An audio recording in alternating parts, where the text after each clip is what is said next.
Bonjour, ce tutoriel va vous montrer comment réaliser un nuage de points à partir d'une série statistique à deux variables et d'un tableur. Cette série statistique à deux variables s'appelle également série chronologique puisqu'une des deux variables c'est du temps. La première étape doit être de sélectionner les données, y compris le bandeau, qui donne le nom des variables. Ensuite, vous sélectionnerez l'outil diagramme. Un assistant va se présenter et vous allez suivre les différentes étapes.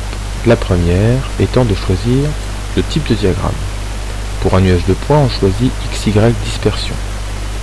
Je passe ensuite à la valeur, à l'étape suivante de l'assistant, dans laquelle il va me proposer une plage de données.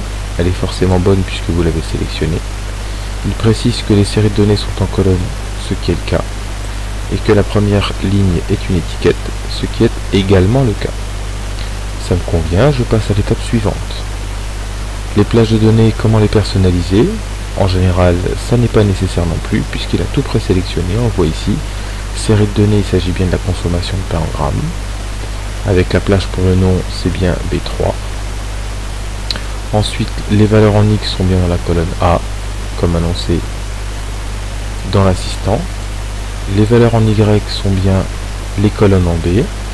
Je n'ai donc rien à faire et je clique sur suivant. Ici vous allez pouvoir personnaliser les titres et les axes. Dans titre, je vais choisir évolution de la consommation de pain en France. Je vais ajouter une petite majuscule. L'axe des X, il s'agit des années, donc je précise année. L'axe Y, la consommation en grammes.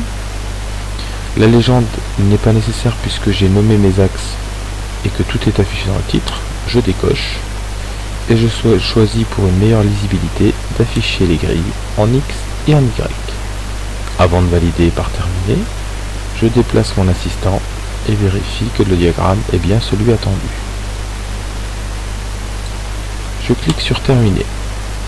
Pour pouvoir déplacer ce diagramme ou modifier sa taille, il faut que je clique en dehors de la zone du diagramme. Il est maintenant considéré comme une image et je peux le modifier comme je veux. C'est terminé. Merci.